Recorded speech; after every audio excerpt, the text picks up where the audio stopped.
Suave.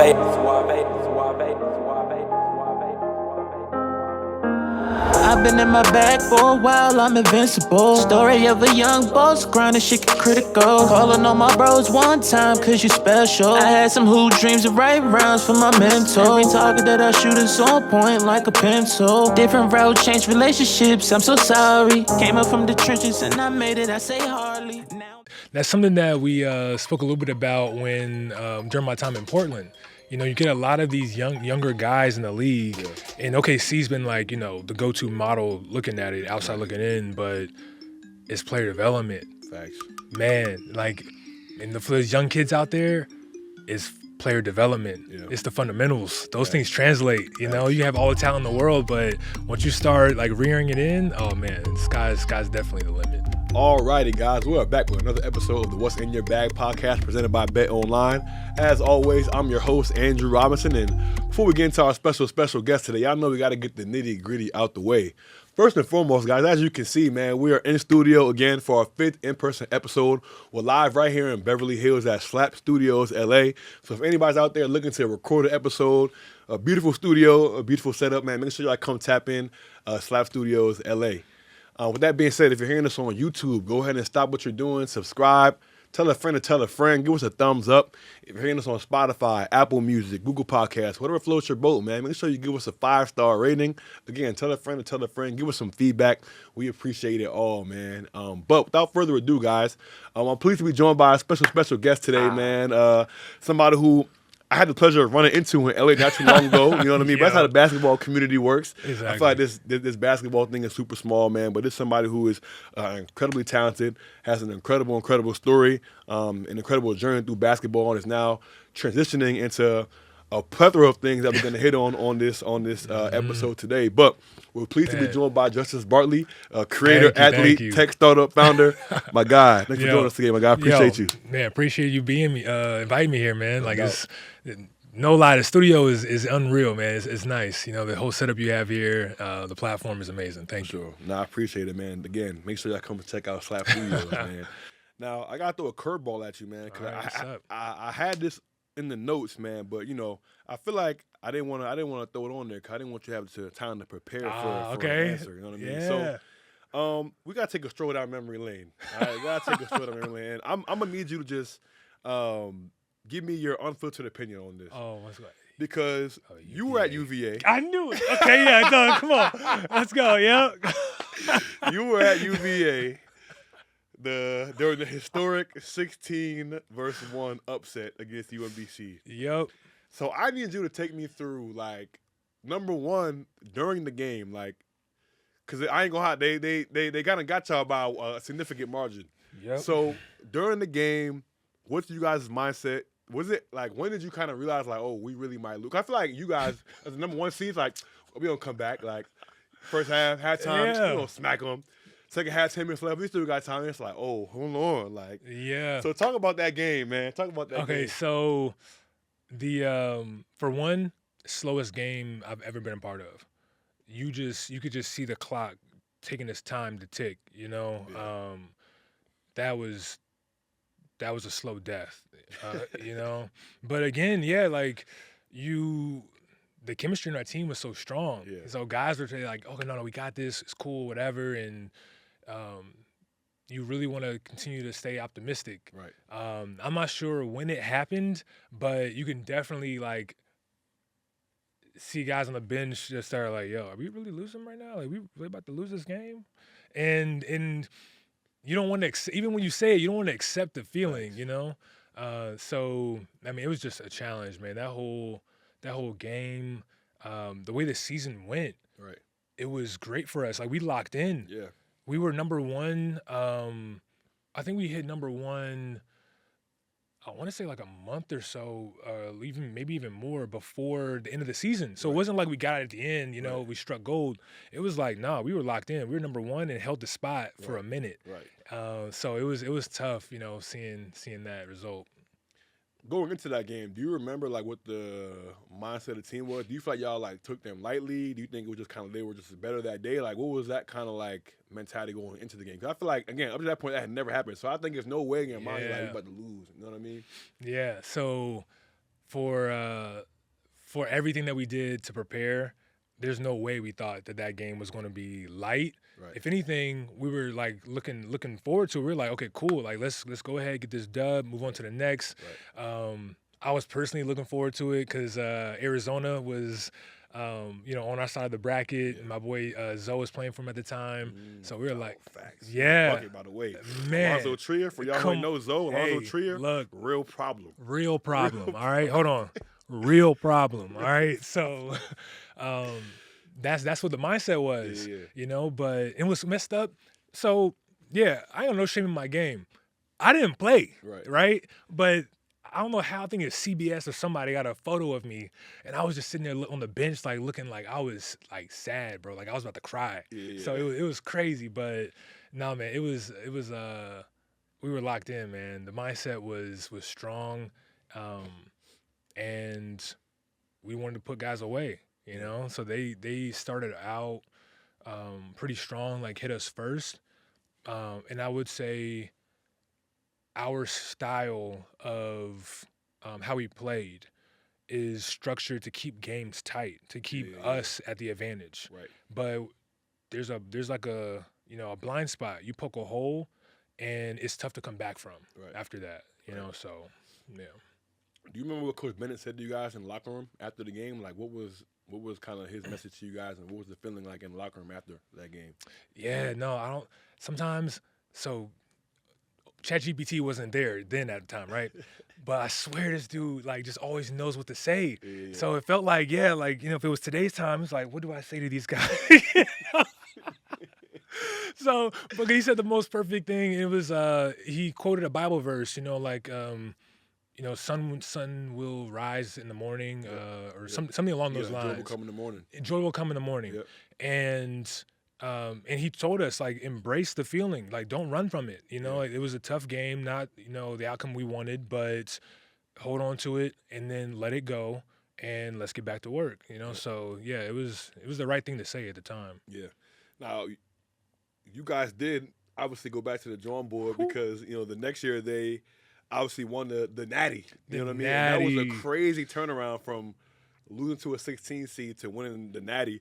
Yeah. Obviously, you ended up graduating early and leaving, but what was that like, seeing that, like, redemption? You know what I mean? Like, and them boys being able to kind of get that back after suffering probably the worst defeat in NCAA tournament history, and then getting back to the mountaintop that next year. I think that's like a movie that was written. That, like, you couldn't have put together a more perfect scenario or situation.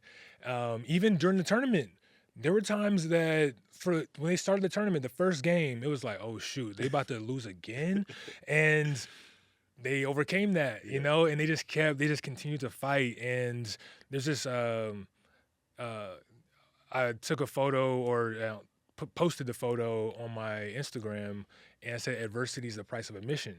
And that's just the truth. And I felt like that captures everything that the game is about, that translates to life. Yeah. Like, adversity is the price of admission. So for them to win, it was like, no, they had to go through all of that. So is there any part of you that, like, wishes that you had stayed the full 4 years? Like, dang, man, I would have had a ring right now, man. I should have just did a match. What you mean, man? I was holding them back. They were like, yo, you got to leave, bro. They were like, yo, we got to win, yo. But no, man, it was good. I'm not going to lie. Like, I was nurtured while I was there. Like, my heart was. So seeing them actually get to that point was great. Right. And then, of course, God comes back and allows me to win later on. So, like, that was good too. That was a nice. Spun that block for sure. Spun the block. Right. It was spun the block. Now, I kind of want to get into, obviously, you've had a crazy journey. You know what I mean? From obviously playing and getting into the coaching. So I kind of want to get into the start of your coaching career. I know you had a stint at Miami before you got into the NBA stuff. Right. Talk to me just about that transition. What kind of led you to get into coaching at Miami, and then what did that look like now, going from being a collegiate athlete to now you're coaching at a high major level, ACC at Miami? Yeah, so that was a great experience being down there.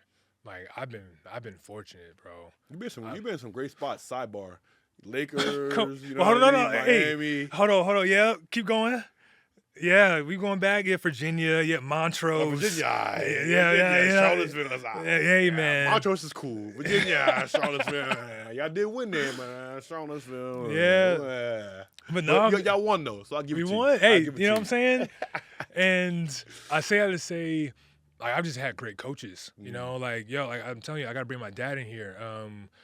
So going through that, being with TB and then with Larinaga and that staff was great. Yeah. But what got me there was that pivotal moment. So like you said, I left and went to go hoop somewhere else. 2 weeks before that season started, my knee was the size of like 2 softballs. It was crazy. And I needed knee surgery. And that was the point where I was like, okay, what am I going to do next? I have this degree from a great school, no lie, no doubt. But what can I apply sociology to? And I honestly didn't want to go into coaching because my dad did it. Right. You know, my dad used to coach at Auburn. Like I've seen it already. Right. But while I was home, during my rehab, I started watching games, trying to prepare to get back into it, and I started watching film on my boys. So I sent Malk a couple of videos or some thoughts, some notes on what I, and for folks who don't know, Malk, who's Malk? You're right. Malcolm Brogdon. Gotcha. So I was hitting him and sharing some of these thoughts, and he was like, bro, you need to get paid to do this. You know, like this is some solid, you got an eye for this. Right. And that's what led me into becoming a GA at Miami. That's fire. So I gotta speak on this too, because I feel like, so UVA is a great academic school, as everybody knows, you know what I mean? But UVA also has had some really good basketball players. Obviously, Malcolm Brogdon, Justin Anderson, another Montrose GOAT, Ty Jerome, Kyle Guy, who was a legend during that Natty Chip run, DeAndre Hunter, killing it for the Hawks right now. There's been a bunch of guys that have come out of UVA over just, I feel like, and it's weird because y'all play that annoying-ass pack line defense that everybody hates, and y'all win games 50-48. Come on, man. But y'all still have had some hoopers, you know what I mean? So just talk about, I guess, that as well a little bit. Not to backtrack, but just I feel like, who were some of the guys that, I guess, were around UVA at the time? Obviously, you mentioned your relationship with Malcolm Brogdon, but just speak to the culture at UVA and kind of some of the misconceptions. Because I ain't going to lie, I was looking at it be like, yo, who would want to go to UVA, bro? Who wants to go to UVA and score 50 points? I'm trying to go I ain't trying to go there and play pack line defense. So I'm going to be as objective as possible. Because I'm a proud alum, right, you know? Right. There are very few places like Charlottesville. There are very few places like UVA. When I went on my visit there, the culture on the team, it felt like TB was like, hey, yo, I need you to treat this kid really well, say all the right things, whatever. And because that's what it felt like when I got there. I'm watching practice. The guys took their time to introduce themselves to me. A few of those guys I already knew. Right. Malg, Isaiah Wilkins, and Evan Nolte, all Georgia boys. And seeing how they practice, how hard they practice, like that, those things like really meant something. And the culture there was beyond what we saw on the court. Like in the city itself, that city embraces everybody that comes through there. Right.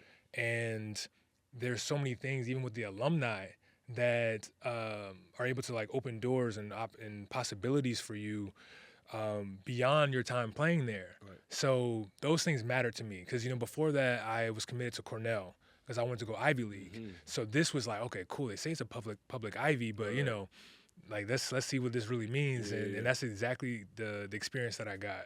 Nice. Yeah.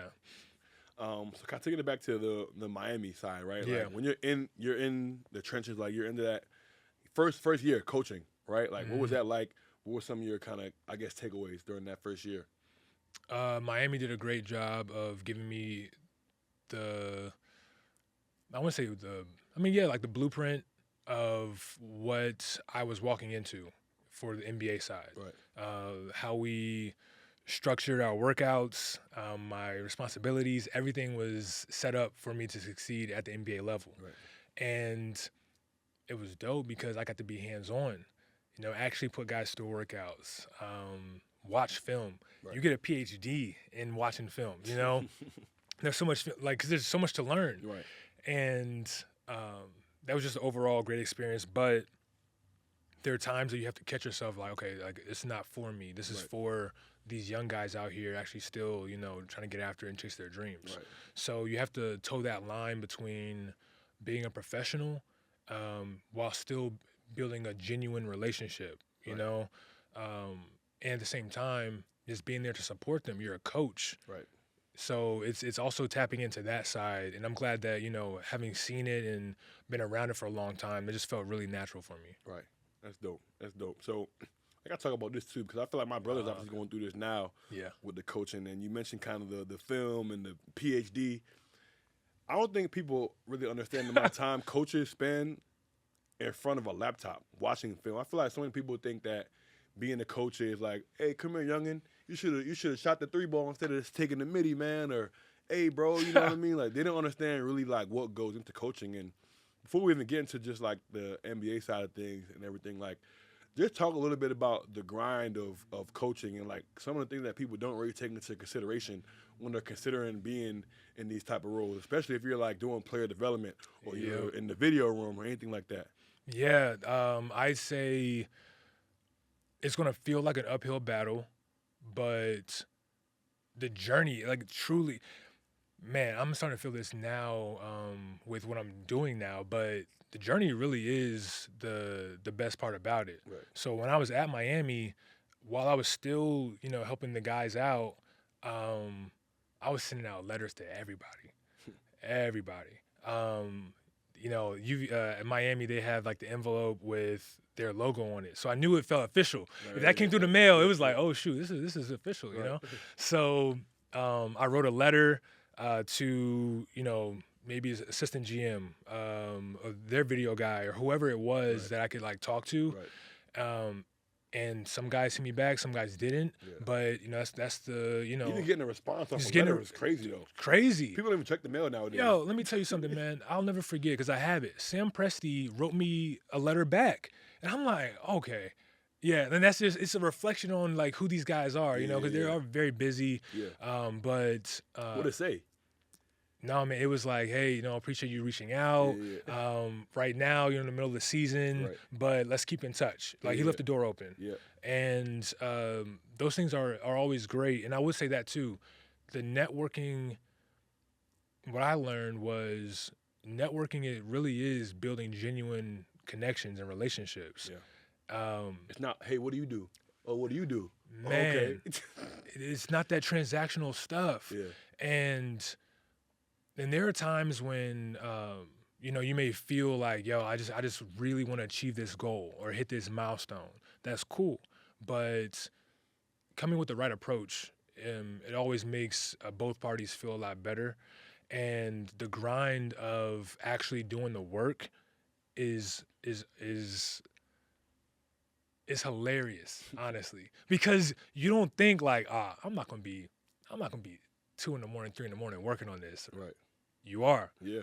Like, you need to make sure, look, get your blue light glasses, get your screen, to protect yourself, your eyes. You're gonna make sure you get your notepad. Like, everything for me, I'd say like a couple of things to be successful at that thing is to log everything. Right. Log it all. Like, you're getting a front row seat to how things should be done, like from your perspective, and how they shouldn't. Yeah. And it's constantly changing, it's constantly growing, and you want to be able to digest all this information, go back to it, learn, and that's what you want to give to the guys. Yep. And I say, like, the last thing is every person that wants to go this route needs to understand that it's bigger than basketball. Right. You're helping guys achieve their dreams. Yep. This is not something to be playing around and messing around with. Right. Like, and the thing is, like, they can see through the smoke. Oh, yeah. So they know what's real and what's not. Because you could as a player. Exactly. I hate it when you have the phony coaches, bro. We gotta talk about this. No. Because, we got to talk about this, bro, because I know everybody watching this. Y'all had a coach back in the day. Y'all know who I'm talking about. That one coach on the staff. Usually about 4 coaches. Everybody had at least one coach on the staff. You'd be like, bro, how you get this job, bro? Yo. How How you get this job, bro? Let's be for Yo. real. Because every time coach call on you to draw something up, you get with the clipboard. You can't draw no plays up, and it's just I don't know what's going on. I don't know what's going on. Then you never want to work nobody out. I'm texting you, coach. Hey, we can get in the gym. Oh, nah, man. I gotta run. Nah, man. Hit me. Hey. So you ain't trying to work nobody out. You can't draw up no plays. Like, what are you here for? Yo. What are you here for? We see y'all. All right. Well, look. Get together, man. Look. I'm sorry you had that experience.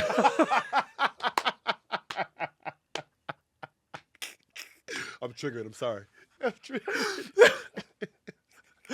But I will say, no, there's truth to that, Yeah. you know, but I've been fortunate enough to have great coaches. Bro said that wasn't my experience. he said that wasn't. I don't know what you talking about. He said you was in the ghetto. Us at UVA. I don't know. I can't relate. I can't relate. Hey, yo, I will say this though: when you've seen how things should be done at the most excellent level.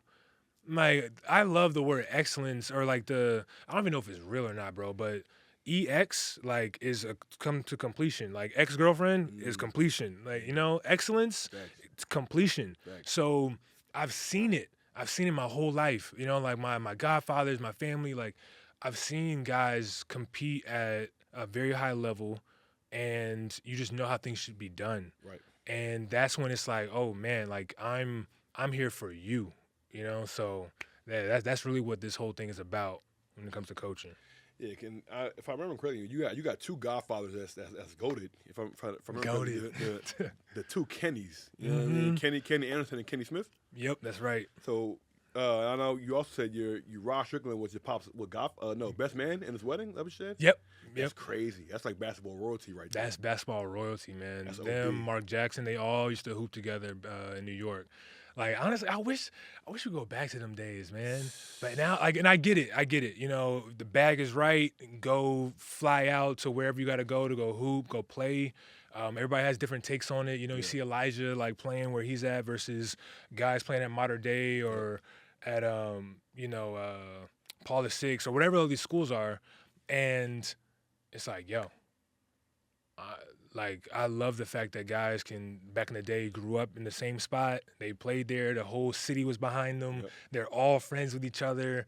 Like, but at the same time, they were dogs. Yep. Different time, of course, but yeah, that's awesome, man.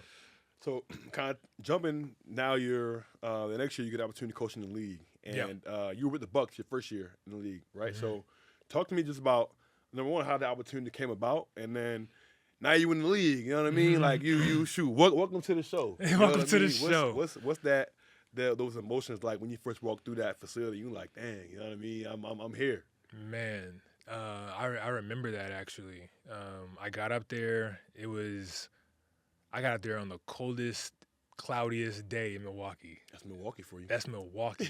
And at the time, remember, it was right after the COVID season. Right. So we started our season like December or something. Oh, so it was middle of the winter. Yeah, exactly. So that was just a great feeling, man. I remember walking around the forum and then seeing like the marketplace on the other side. The way they had it set up was dope too. Yeah. But great experience, man. You remember your first interaction with Giannis? I do. We were in line to get our COVID test. Yo, look, ask the right people about that time across the league. We can test it twice a day. Coaches wearing masks. I remember we were wearing masks during practice. That's Yeah, guard dudes. Exactly. With a can't can't breathe. But my first interaction with him was great. I remember him asking me like, "So can you hoop? You good? Like, what you got?" Yeah. And I was like, talking back to him and everything. But no, great guy, man. I'm telling you, I've been so fortunate. These guys are great people.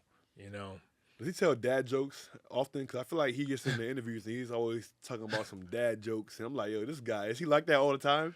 I say they've definitely evolved over the years. He's added two more. Yeah. But his spirit is the same. Yeah, always trying to find the light and joy and everything. And TA is just like that too. His brother, very positive people to be around. He seemed like he'd be off the chain on the bench. He just like he 10, not even That's 10, passion, 100 man. toes down for his brother. 100%. And then honestly, I told my fan, I was like, yo, don't come if you ain't coming like that, man. Like Facts. those guys, yeah, that's a bond, you know? So, all right, I got to ask you this because you Yeah. brought him up, because I feel like a lot of people on Twitter and stuff talk about him like, oh, he only in the league because his brother is Giannis. And obviously you Yeah. understand, not even in the NBA, but just in any industry, like nepotism is involved, right? So we're not going to say it doesn't exist. People always want to talk about LeBron and Bronny James. Oh, yeah. But like, look at Google, look at Apple, look at all these different companies. Look at the Dallas Cowboys. You got Jerry Jones, you got Stephen Jones, Lakers. You got Jeannie Buss, Dr. Buss, it all. So I don't want to hear nothing about no nepotism or y'all mad at Giannis or Bronny or whatever the case may be. But with that being said, just from your experiences being there, like, can you speak to like the value that someone like Giannis can bring to the team and, you know, brought to the Bucks while you were there? 'Cause I think a lot of people will be like, oh, well, he's buns, or he don't need to be in the league. Like, so I just want you to speak to like kind of what he brought to you guys. That dude is the blueprint of how to play your role and be a star in your role. Just because your role isn't starting and putting up 20-30 doesn't mean that you don't have a place. Yeah. That guy showed me how much value is in locking into what your job is. And he knew what his job was. Yeah. The coaching staff may have told him, hey, your job is to, you know, like be positive, whatever, or maybe even something like, you know, get out there when you can or whatever it might be. Right. That guy knew his own role within the lifeblood of that team and that chemistry that they had. So for him, like, you see it every single day. Even if we're playing, trying to get, we call it the Stay Ready group. Yeah, You know? yep. So for those that don't know, the Stay Ready group is the group of guys that are either getting limited minutes or they're coming back from injury, but they got to stay in shape and prepare for, like, you know, their time on the court. So for him, he's doing the same thing, going hard, pushing everybody to be the better version of themselves every single time. So, yeah, anybody that says anything beyond positive things about TA, I'm like, yeah, you just don't know. You see what the media wants you to see. You're not seeing that type of value. Or they don't know what real value looks like. They don't know what it looks like. And they've been in the locker room to have a guy like that and know how important that is to a team. Exactly. You know what I mean? And success. And it's no knock on those that don't know. It's just like, here is a perspective that you might have not looked at. Here's the person that you work with in the office every day that's keeping, you know, the chemistry alive, you know, with who you work with, you know? Exactly.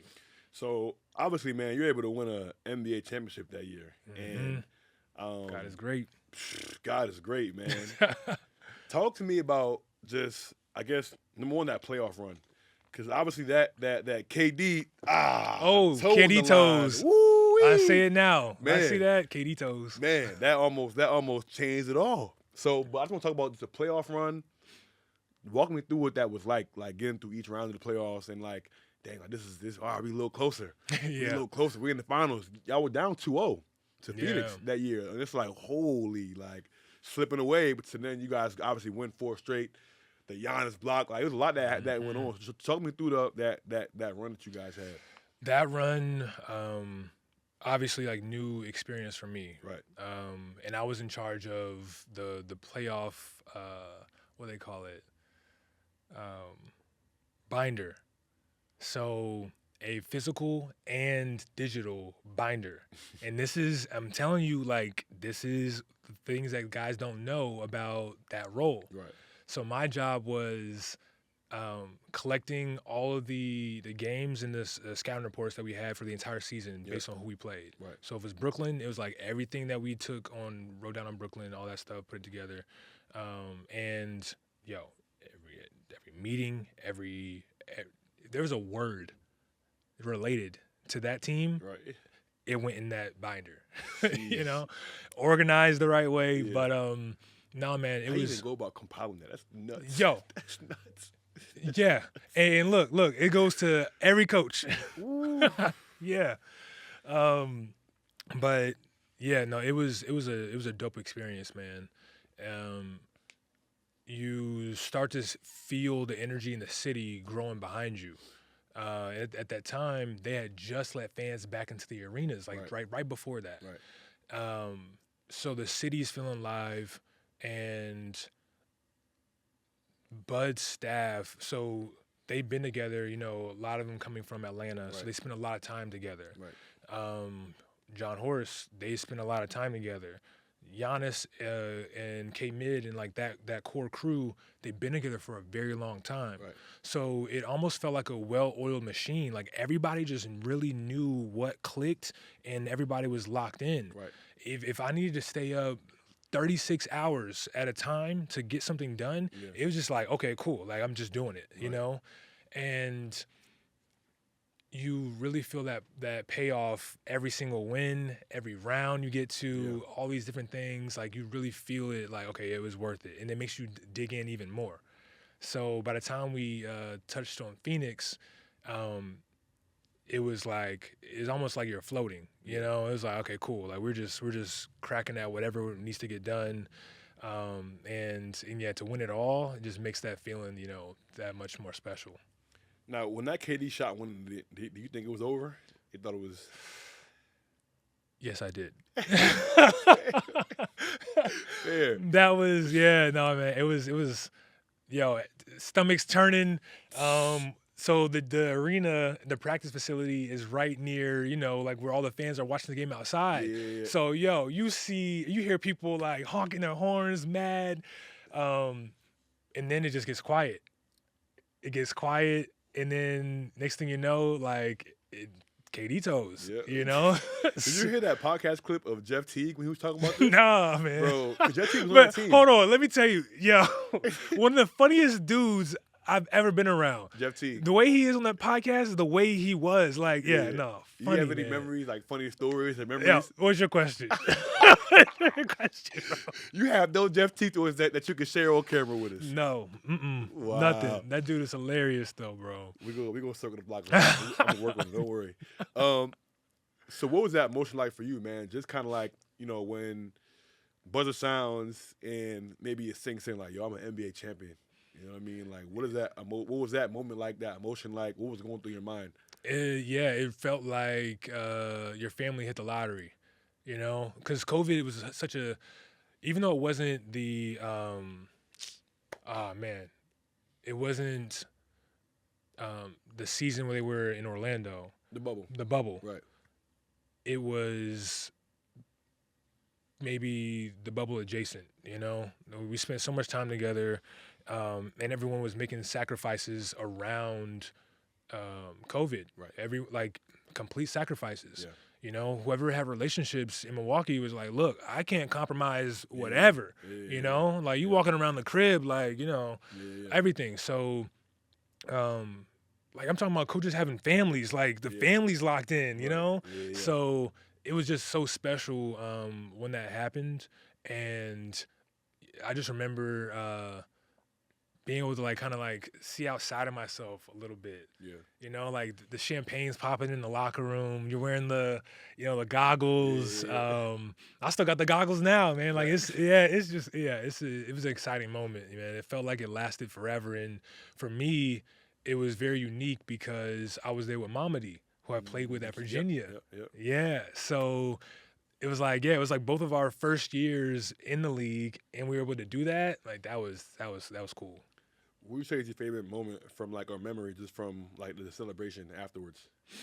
The locker room, the locker room.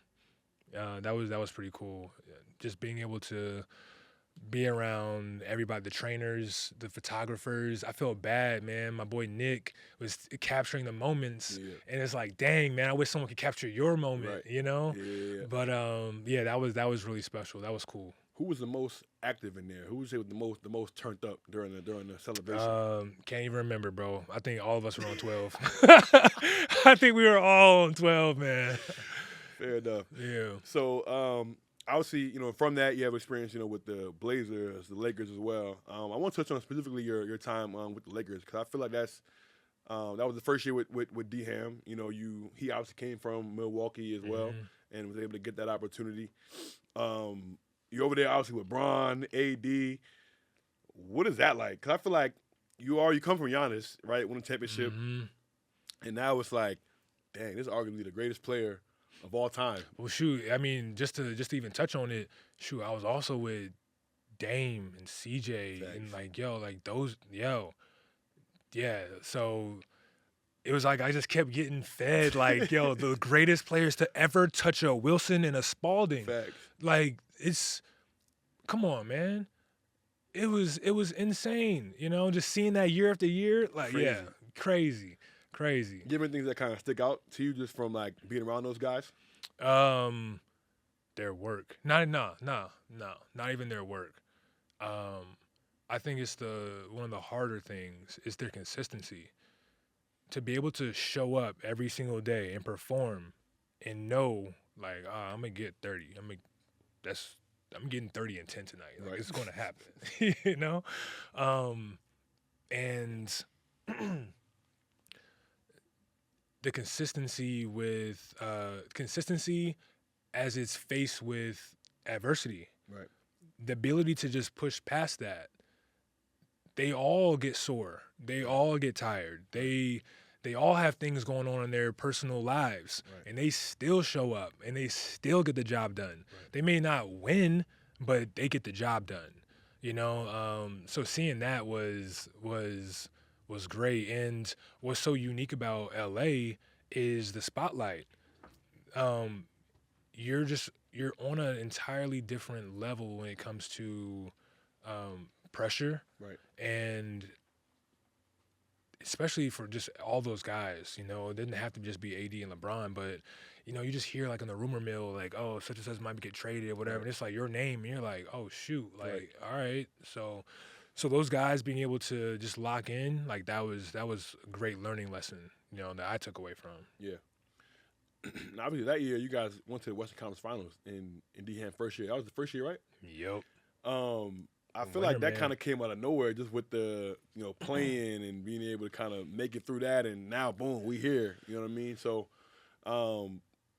take me inside that. I guess that run. You know what I mean? And I guess because I feel like that was kind of like for a lot of folks, it was moment we thought, hold on, like they might do it. They might do it. You know what I mean? Like what was that I guess that run like that season like, and just seeing Bron and AD kind of really like squeeze the life out of that group. I feel like that year was a year where, like, I think you guys might have been like the 7th seed or something like that. You know what I mean? think so. And so to make the Western Conference Finals is crazy. You know what I mean? AD was playing out of his mind. I remember that playoff series.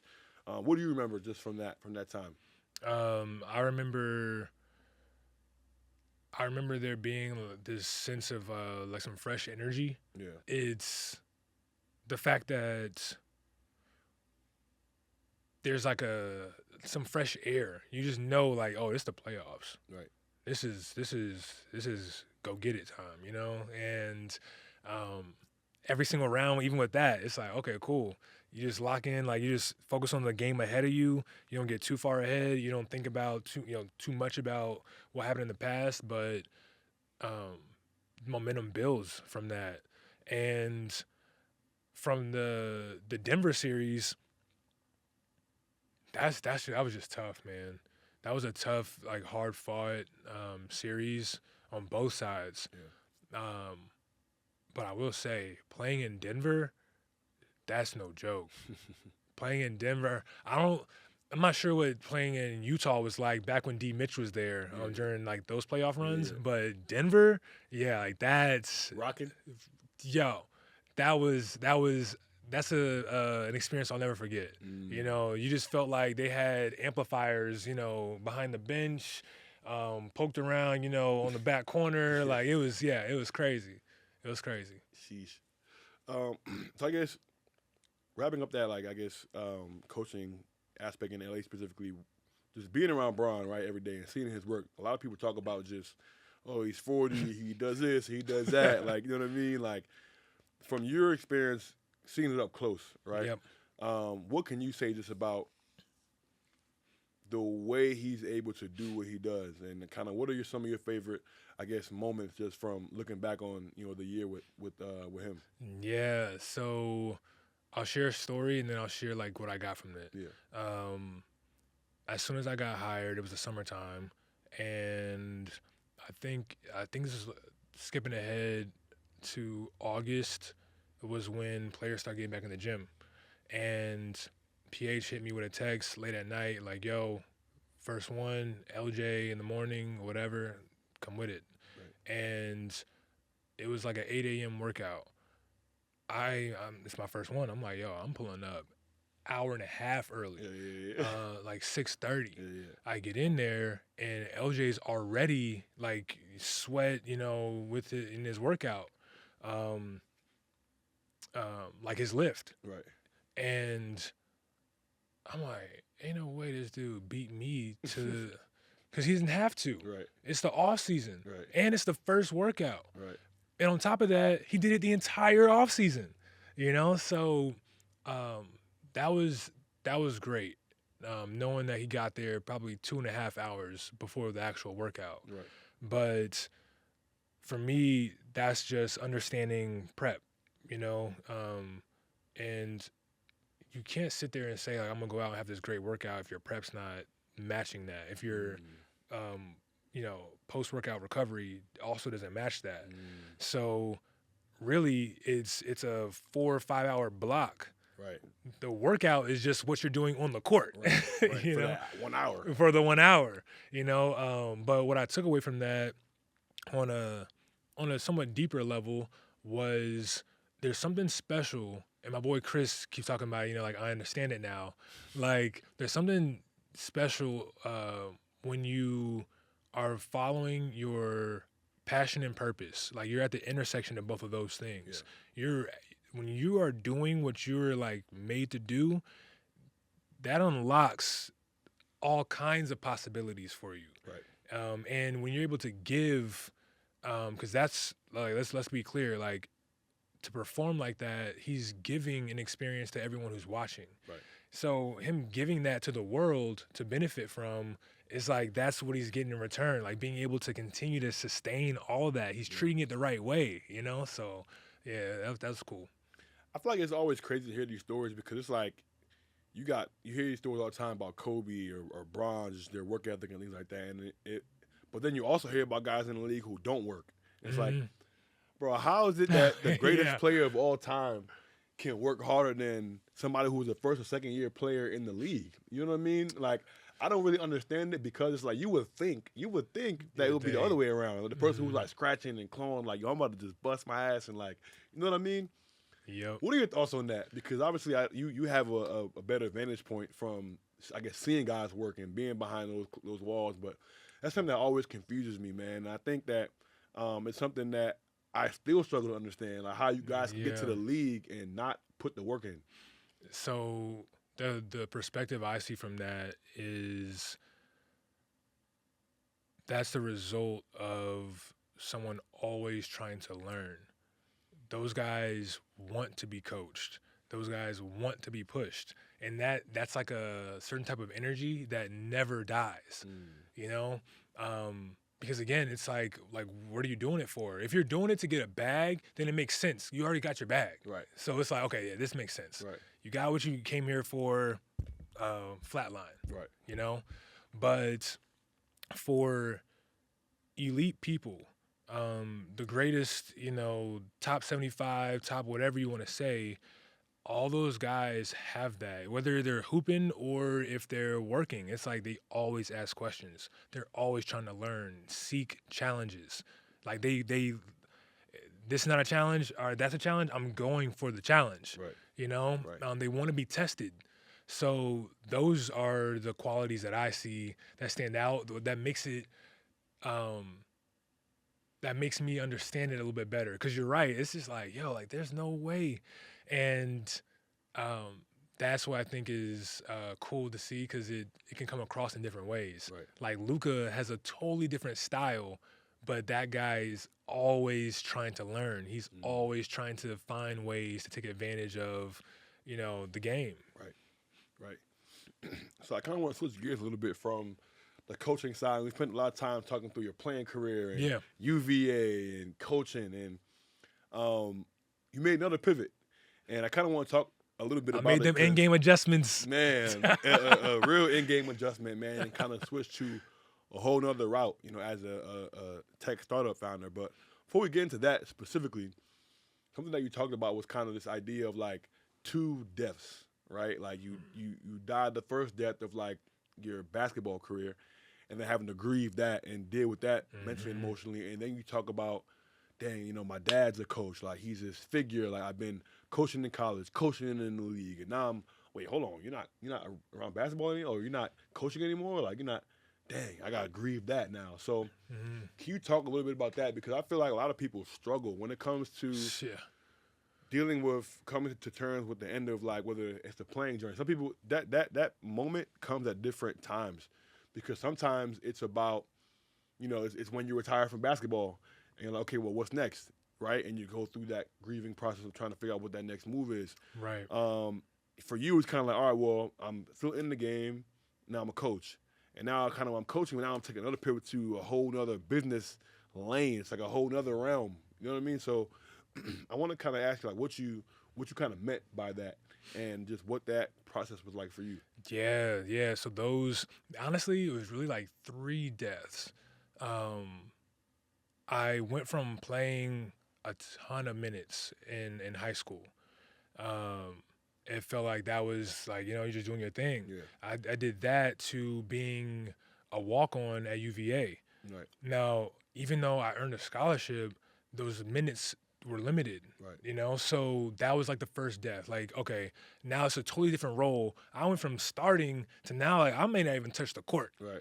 You know, Right. and I fueled that through my practices. I took all my practices seriously. Yeah. I knew my role, and I wanted to push the guys that were on the court. Right. You know, and going from that to coaching was another change, because you don't tell yourself, okay, this is my expiration date when it comes to playing. Right. And a lot of my guys, I know you can resonate with this, and some of our friends, some of them playing overseas. Man, I remember talking to one of my boys, and he thought the same thing about himself 2-3 years ago. Like, yo, like, is this it? And thankfully, he took some time to sit still, get some new energy, and he's still hooping now. Yeah. And for myself, again, I was able to put that into being on the court and being able to, like, push guys to be the best that they can be. Right. And now, so I say all that to say, I had things that kind of like smoothed it over a little bit to prepare me for that. And had I, with what I know now, by taking this major pivot, Right. is I wouldn't have changed anything, but I would have definitely prepared myself a lot better. It doesn't mean that I had to take my eyes off of my goal or have, like, you know, backup plans. You hear a lot of people talk about, like, don't have a plan B, just Right. go all in on Right. plan A. Right. And that I say is still true. It still remains intact. You believe that? Like, you shouldn't have a plan B?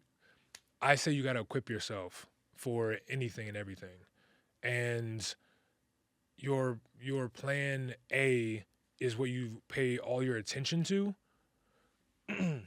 But what you're doing on the side doesn't have to conflict with each other. Right. And so you see a lot of guys now being able to get deals or get opportunities or other things to do on the side. Yeah. Now, that doesn't mean that any hoopers out there like, all right, cool, I'm going to become a content creator. Because the truth is, a lot of them don't. Right. They don't want to be influencers. Right. But I would have equipped myself with, while I'm coaching, maybe, or while I was in school, shoot, I would have gotten a license in something. I would have got a certification in something. Right. And that's really what I want to actually go back to UVA with and create that type of structure with them. Like, we spend all our time hooping, and in the off season, you're still there at school. Right. So what certifications can these guys get that they can just at least have and hold on to? Yeah. You know, Facts. so that's something that I would have done, because, you know, you never know, like, when you might want to just lean on it or just say, hey, like, let's put it to use one day, you know? Yeah. But yeah, I definitely think that it's still important to, you know, focus on, Kobe says this, like, put all your eggs in one basket isn't a problem. You just go find more, you know? Like, ain't nothing wrong with that. Yep. So how do we arrive at tech? Like, how do we arrive in how did this company come about? Like, how did we get here? yeah, so I've always enjoyed business and technology. When I was a freshman in high school, I built a video game and a robot. I don't know how to code anymore, but I did it. And crazy. yeah, and it's like one of those things where you have an idea about the things you like to do, but for me, again, all eggs one basket. I was like, yo, I'm a hooper. Like, this is what I'm doing. So those things were always there, and I couldn't put it away. During that Bucks run, I was first year, my intern year, and while they were on the road, I was studying for the GMAT. Because I was like, hey, I might go back get my MBA, whatever. So those things have always been an interest to me. And I'm glad I didn't too, because if y'all don't know it, man, the things you learn doing the thing is way better than learning about the thing, okay?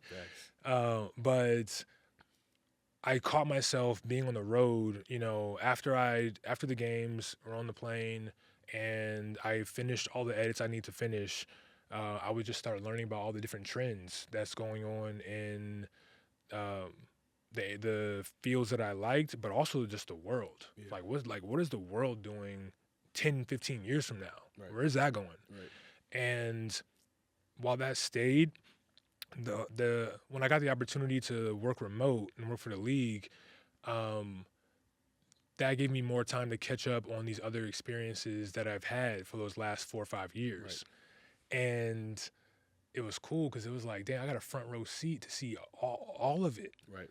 And I started seeing the same issues that my godfathers were running into 20 years ago are the same problems that guys are having now. And it shouldn't be the case. The money's larger, the money's fatter for sure. But there's something about purpose and stability that's still just out there and not being harnessed, or we're not being equipped with when we have these different changes in our life. So that's how I got into it. And the more I started digging into it, the more it actually started revealing itself, and it just started growing, man, So talk to me about ASTN, man. How did that's the apple of the eye, the baby. So talk to me about ASTN, what it is, and just how that will change the landscape of kind of athletics going forward. Right. So our company's name is ASTN. It stands for Aligning Stars and Talent Network. And what we do is create and identify opportunities for athletes beyond their on-court performance. Yep. So we're not limiting themselves to what they're able to do within this 4 to 6 year window that they have to maximize their earnings. Right. And we work with agents, so we're not cutting them out of the picture. We're actually giving them and presenting these deals and opportunities to their front door, and it just goes beyond what we're able to actually do on our platform. Right. It's preparing them for, again, like these things that are happening 5, 10, 20 years from now. More than just helping them with, wealth management, portfolio, and all that kind of stuff. Like there's some real unique opportunities that we're able to identify for them, and we make these opportunities intentional on both sides. So let's. I feel like you said a lot of great things. I want to make this practical, right? So let's say, right, I'm an overseas athlete. Because you said that this could be somebody who is in college, somebody who is after, right? So let's say Andrew Robinson, right? I'm a 4-year overseas pro. Yep. Went to Quinnipiac, mid-major. I'm not like a Power 5 athlete or nothing like that, but had a good career, was able to make it overseas. How could I take advantage of ASTN? Like, walk me through how I would get on the app, what kind of opportunities I can take advantage of. Yes. So you'll be able to onboard onto our platform, and how we made that experience very easy. And based on your interest, the things that you value, we're able to curate a list of recommended businesses for you to partner with. Right.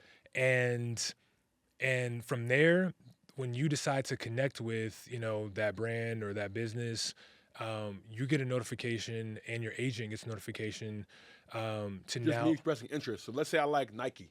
I'm like, okay, I'm interested in working with Nike. I could see that on the app and then say I'm interested in it. And so how would that work? yeah, so Basically, it's based on, you said it's based on like interest and kind of like it's based on interest, right? So even though um, you might have interest in working with them, they also need to have interest in you. exactly. So it has to be a mutual thing. It has to be a mutual thing. These are very tailored. Right. And honestly, even just giving this example, like this is just like one part of what we're able to do. Right. But yeah, we're keeping everybody,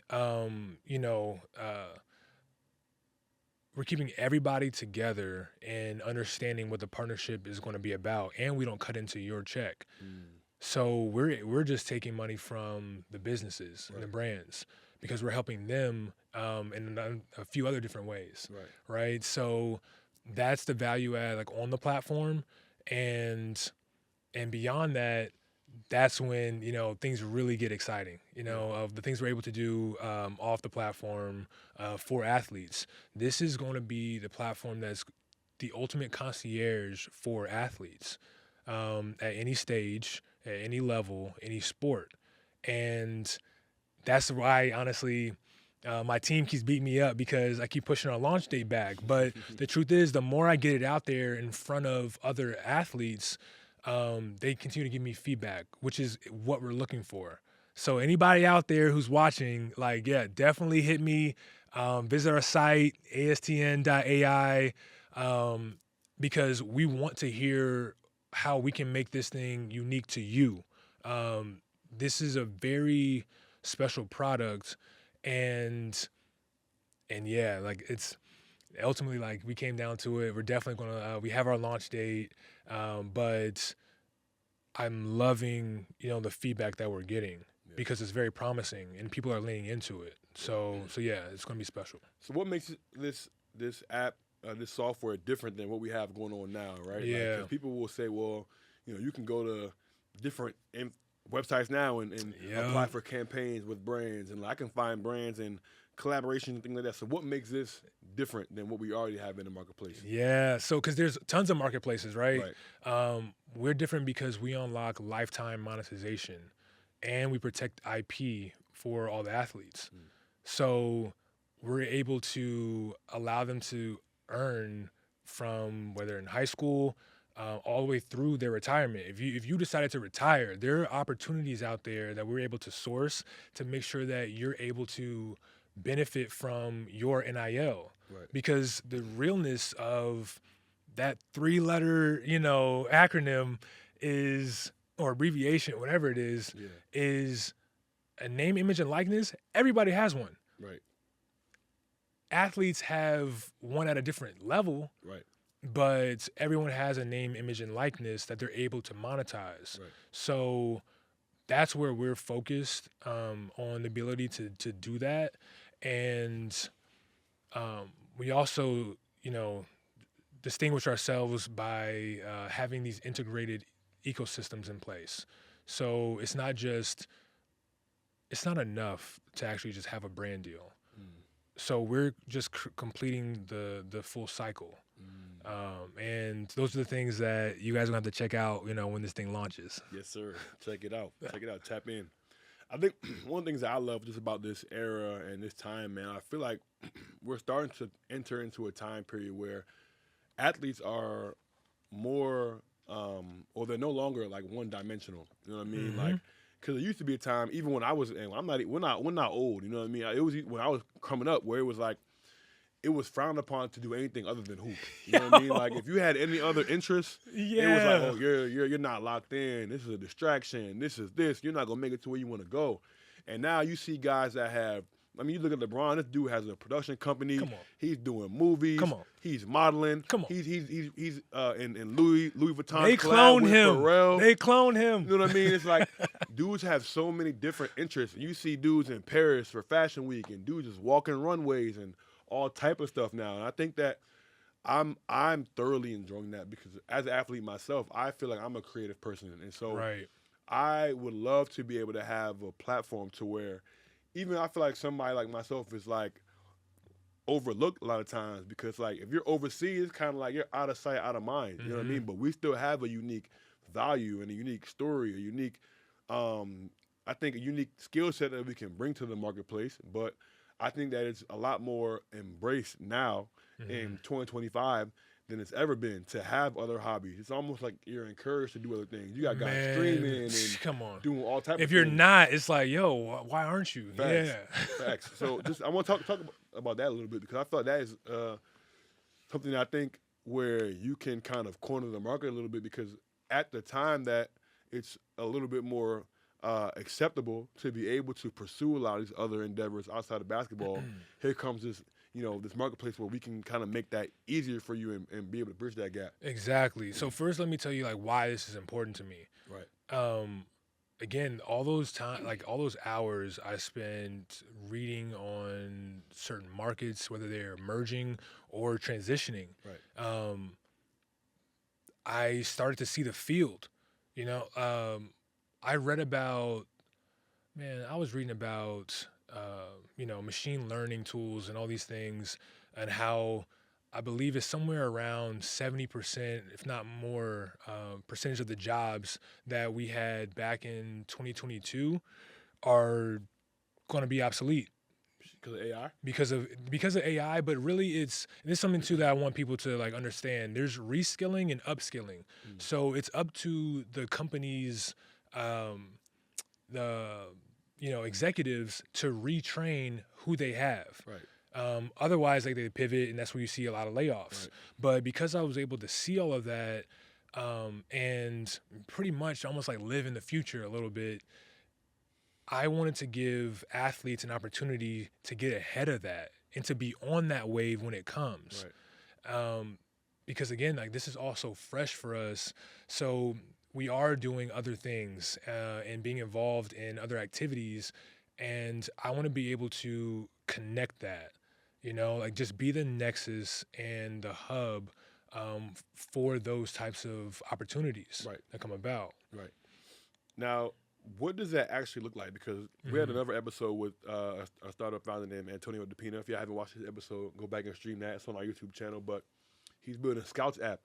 And talked a little bit off air about kind of the struggles of black founders and trying to raise funds. A lot of times, like you can have this great product, and we might go out to marketplace and say, "Hey, this is great, da da da." We'll wait on that a little bit. But other people who don't look like us might be able to say, "Hey, you know what, man? Like, we wouldn't even got to see your thing. I'm gonna invest $100,000. You know what I mean? Yep. I believe in you." And I kind of want to talk about some of the challenges in that, or just what that process is actually like, because I think a lot of folks say, "Oh, you're building an app, great." You know what I mean? But there's a lot that goes into it on the back end. You know what I mean? Oh, and trying to secure 100%. venture capital and like all those type of things.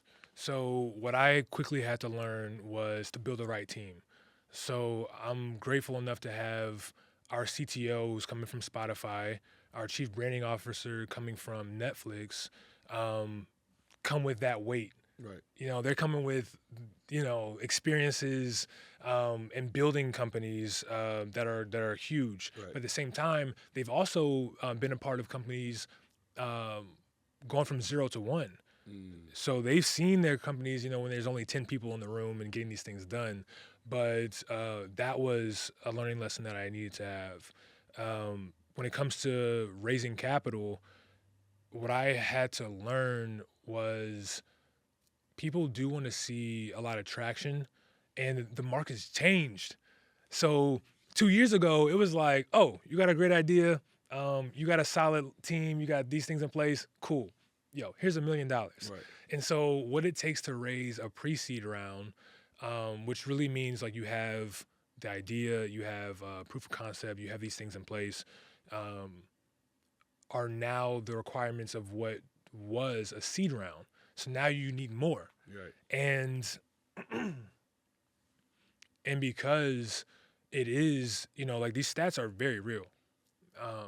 It is more challenging for underrepresented founders to have, some capital or access to capital, these things. I'm glad that all these experiences that I just had of watching the greatest do what they got to do, of playing myself, where I don't take no for an answer. So you do have to find the right types of people to help you get to that, and you just take what's in front of you. Yeah. I would say another layer to that is the understanding about my network. Outside looking in, if I'm talking to VCs, they're like, well, hey, all these guys, why don't you ask them for some money? Right. And I'm not cool with that, because at the same time, it is the first time for a lot of them that they've had this type of capital or this type of, position to create generational wealth for their families. And if anything, it's just keeping the relationship intact and being genuine about it. Right. You don't ever want to try to position yourself to burn a bridge or shoot yourself in the foot when really it's like, oh, you just needed to get to this next milestone, and then you're in a better position to go to them, and hopefully it's strong enough where they come to you. Right. So those are the things I definitely had to learn when it came to that side of it. But overall, it's I love this journey and like what it's been teaching me, man. Yeah.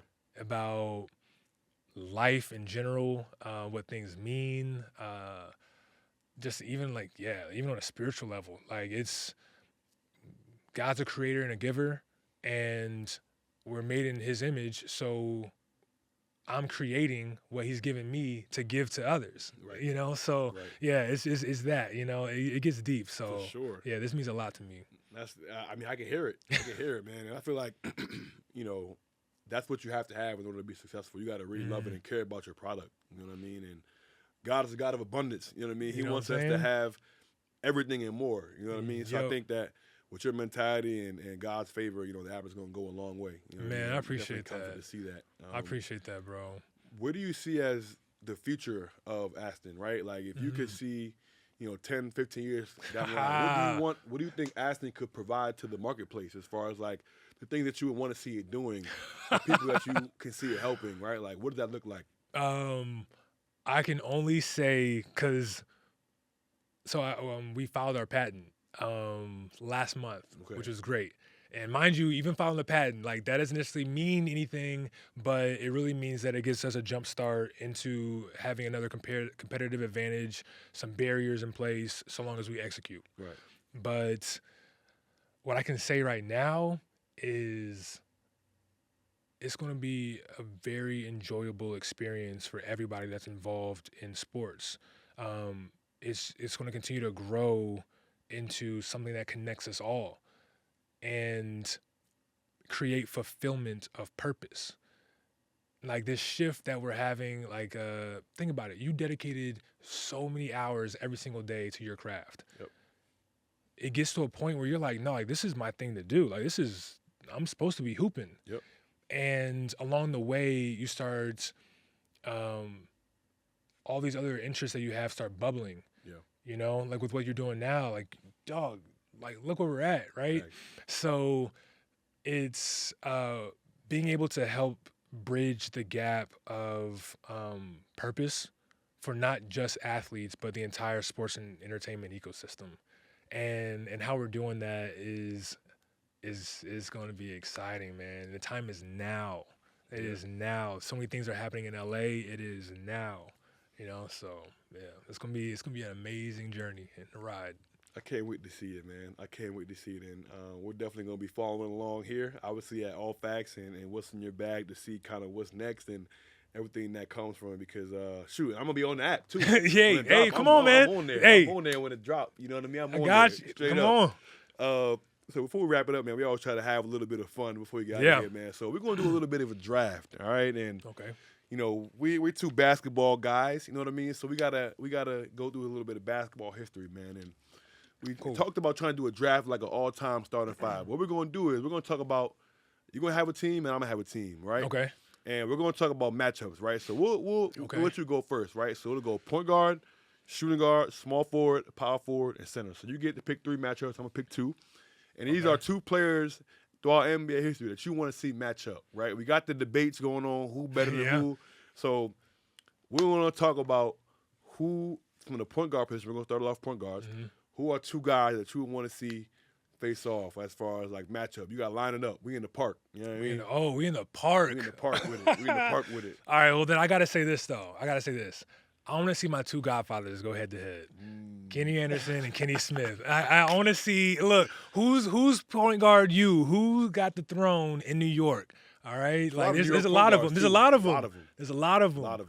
Honestly, and I would think that's you guys need to tell us, like, who you think has the throne for a point guard you in New York, all right? That's what I want to hear. Facts. I like that. I think the easy route to two is obviously Kobe and MJ. You know what I mean? I want to see, obviously the original, and then, Kobe came back and pretty much just took everything MJ had and two of the fiercest competitors we've ever seen. You know what I mean? That's right. That's two guys I want to see. We saw a little bit in All-Star games and stuff, but I want to see, like, prime Jordan, prime Kobe. Line it up. Yes. What does that look like? I'm with you on that. Facts. Yeah, shoot, let's go our primes, man. And we're in the park. Facts. I want to see Bron and KD. Hey. I want to see Bron and KD. Yo, check. Facts. Like, Facts. I ain't gonna lie. Bron versus KD. I feel like if it was in a, go ahead. What you gonna say? I'm gonna change it up, bro. I want to see Melo and KD. That would be nasty, especially in the park too. Oh, in the park? Come on. I gotta see that. That would be nasty because those are both two bona fide scorers. Come on. Scorers. All right, am I 4? Mm-hmm. Who do I want to see at the 4? I'm going off script here. Script. I want to see Bartley and Draymond line it up. Y'all did all that talking on TNT. Because prime Barkley is obviously way better than prime Draymond, but Draymond's a locksmith, and he's intense. So you got like offense versus defense. That's a fact. Draymond might Barkley. We might have him right here in the park. I don't know. You know what I mean? So, and Draymond's intense too. So I don't think he's gonna just go like that either. So that's what I want to see at the 4. All right. So look. So this one is a little controversial for the center. Okay. The center position. Actually, we might have to go. Damn. Because I want to involve Shaq in this. I wanted to. That's what I was going at first. Yeah. But the more I'm thinking about it, and it's something we got to stay tuned for, all right? So, because this dude is growing. He's young, very skilled as we know it. Yep. I want to see Wemby and Giannis prime. Prime. That would be a great one. I ain't gonna lie. That would be a great one. I want to see both of them dudes, like show me what you got, you know? Yeah, that's going to be nice. I'm going for the pettiness. I'm going Shaq and Dwight. Who's the real Superman? Let's talk about it, because y'all stay with the Twitter fingers on Twitter. Shaq talking about you ain't a champion, you ain't this. Shaq and Dwight, man, line it up, check ball. Line it up. I want to see that, because people would sleep on Dwight, bro. Like, he wasn't like a 4-time defensive player of the year. Like, he was crazy in Orlando. So, don't sleep. Don't sleep. You might have some smoke for Shaq. Yeah, man. Hey, and honestly, here's how we got to do this, too. This is because, there's a lot of things going on. I don't know how you guys play, King of the Court or whatever that is, like one-on-one. It's got to be spots. It's got to be spots. Yeah. Like, I'm checking in the high post or mid post. Like, all right, cool. And look, it's how we used to play. It's 3 seconds when you get it's 2 seconds when you get the rock. Yep. You got to make a decision in 2 seconds. As soon as that ball touch your finger, as soon as you touch it, you got 2 seconds to make a move. Yep. All right? Like, that's, I want to see something like that. That'd be crazy. So before we get you out the door, man, we're going to have a little bit of rapid fire, right? So we got all the players that you've coached, right? So we talk about, for the league guys, we got obviously LeBron, AD, Giannis, Dame, CJ, right? So it's going to be a little bit of rapid fire, right? So first person that comes to your mind, all right? Okay. So your life's on the line. You got to call somebody, and they got to pick up to save your life. Oh. Who you calling? Dame. Easy. Okay. Who is most likely to sit front row at Paris Fashion Week? Jared Vanderbilt. That's a great answer. Mm-hmm. That's a great answer. All right. Let's see. Game on the line. Who you giving the ball to? One player. One player? Shoot. Oh, rapid fire? Shoot. Oh, man. Dame. Dave. Dame, bro. Over Bron? Clutch points? I mean, that's what I'm saying. Yeah. That's what yo. Games on I'm giving it to Dame. Heard you. What would you say has been the most memorable, right? The most memorable, I guess, bucket or dunk highlight play that you've seen from one of these guys? First one that comes to mind. Come on, bro. First one that comes to mind. I seen this man break the all-time scoring record. Okay? Hold on. Hold on. Hold on, coach. Hey, look. I've seen this man windmill at 40 years old. LeBron James. Fair enough. If you had to pick one person to sit next to on a team flight, who would it be? Honestly, okay, this is a tie. Jeff Teague or Pat Bev. Why Pat Bev? Hilarious, bro. Hilarious. It's gonna be pure entertainment, and honestly, I might learn something. Like, that's a smart dude, bro. Don't get it twisted. Fair enough. Who's one dude you feel like you can get a bucket on? Ooh, who did I get a bucket on? Hey, cause hey, man, we on the court. You facts. We on You the out court. there. You out there. Hey, we That's why I out asked. there. Hey, D-Lo. Hey. You know what it is?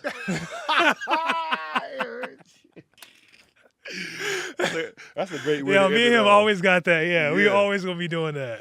That's a great way to end it off, man. But we always ask all our guests before we wrap up, man. Who is one person that we should have on the What's in Your Bag podcast? And whoever you say, you got to give us the the assist, Yep. and help us get him on the couch. Get that done. Yo, my pops, man. I'm telling you. Like, that dude is part of the original crew that made the Atlanta Celtics. You know, he got stories for days, okay? So yeah, we're going to get him out here. Heard you. My brother, Yo, appreciate you, man. I appreciate the opportunity, man. This platform is great. Thank you. No doubt, man. We always, like I say, end off every episode giving flowers, man. I always like to say, it's hard to be a hooper, man, and make that transition and to get into the next phase of your career. You know what I mean? And to do that, see a young black brother like yourself doing that and going into tech and venture capital, man, is a whole nother round that we don't even know about. You know what I Right. mean? So I just want to give you just a major congratulations for everything you're doing, everything you're building. We can't wait to see what you do with ASTN. And like I said, I'm going to be on the app. You know what I mean? So I can't wait to check it out. But keep doing what you're doing, man. Thanks for joining the What's in Your Bag podcast. And we can't wait to have you on in a few years, man. And you can tell us everything you've accomplished, man. We'll do a round two, man. You know what I mean? And see everything that's changed from now to then. Yeah, I appreciate it, man. Thank you, bro. Appreciate that. No doubt. All right, guys, this has been another episode of the What's in Your Bag podcast presented by Bet Online. Make sure you like, comment, subscribe, tell a friend to tell a friend. That's going to be all, folks. Until next time, peace.